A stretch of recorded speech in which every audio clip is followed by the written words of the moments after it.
Hello everyone, আসসালামু আলাইকুম। আশা করছি সবাই ভালো আছেন। আজকে আমি আরও একটি নতুন রেসিপি নিয়ে আপনাদের মাঝে চলে আসলাম। দেখেই বুঝতে পাচ্ছেন আজকের রেসিপি হচ্ছে আমার কাবাবের রেসিপি।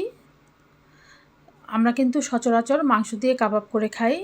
আজকে আমি মাংসের কাবাব করব না, আজকে আমি মাছ দিয়ে কাবাব তৈরি করে দেখাবো। অল্প কিছু উপকরণ এবং খুব সহজ পদ্ধতিতেই আজকে আমি মাছের কাবাবটা তৈরি করছি। এজন্য আমি 3টা আলু নিয়েছি, 6 টুকরো করে নিয়েছি আর 4 পিস মাছ নিয়েছি।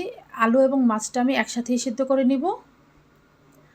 মাছটাকে 10 মিনিটের জন্য সিদ্ধ করছি আর আলুটা যতক্ষণ না সিদ্ধ হচ্ছে ততক্ষণ সিদ্ধ করে নিব। তো ঢাকনাটা উঠিয়ে একটু নেড়েচেড়ে দিলাম। তো 10 মিনিট রান্না করার পর এখন আমি মাছের পিসগুলো তুলে নিব। মাছের পিসগুলো তুলে নিয়ে এখন ঠান্ডা করে নিব, ঠান্ডা করে কাঁটাগুলো ছাড়িয়ে নিব। তো খুব ভালো করে কাঁটাগুলোকে ছাড়িয়ে নিতে হবে। তো কাঁটাগুলো খুব ভালো মতো বেছে নেওয়া হয়ে গেলে এখানে আলুগুলো ছিলে নিয়েছি। এখন ম্যাশার দিয়ে আলুগুলোকে খুব ভালো করে ম্যাশ করে নিয়েছি। আপনারা চেষ্টা করবেন আলুগুলো গরম থাকা অবস্থায় ম্যাশ করে নিতে, তাহলে কিন্তু আলুটা খুব ভালো করে ম্যাশ হবে। তো মাছের কাঁটাটাও ছাড়িয়ে নিয়েছি আর আলুটাকেও খুব ভালো করে ম্যাশ করে নিয়েছি। এখন এর মধ্যে কিছু মশলা যোগ করব।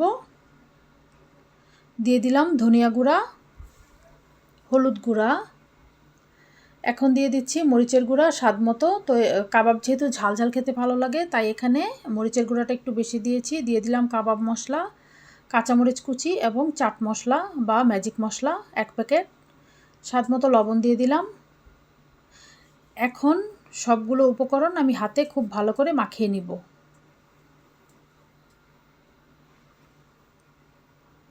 খুব ভালো করে মাখিয়ে নিব হাতে। তো বাইন্ডিংয়ের জন্য আমি এখানে ব্রেড ক্রাম্ব দিয়ে দিয়েছি। অল্প একটু ব্রেড ক্রাম্ব দিয়েছি, যদি লাগে পরে আরও দেওয়া যাবে। তো উপকরণগুলোর সাথে আমি এখন একটা ডিম দিয়েছি, ডিমটা বাইন্ডিংয়ের কাজ করবে, প্লাস কাবাবগুলো খেতে আরও মজা হবে। তো পুরোটা মিশ্রণই আমি খুব সুন্দর করে স্মুথভাবে মেখে নিয়েছি এবং এখন হাতে তেল মাখিয়ে নিলাম। তেল মাখিয়ে এখন আমি কাবাবের শেপ দিয়ে কাবাবগুলো সবগুলো বানিয়ে নিব।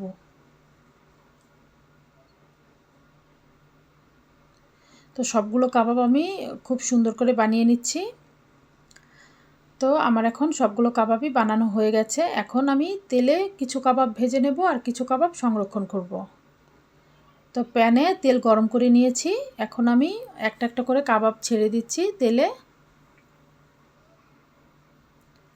তো তেলটা কিন্তু খুব ভালোভাবে গরম করে নিতে হবে।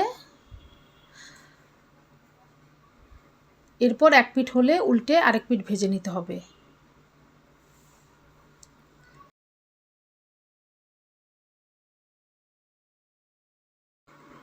তো কাবাবগুলো আমি এখন সুন্দর করে ভেজে নিচ্ছি 2 পিঠেই।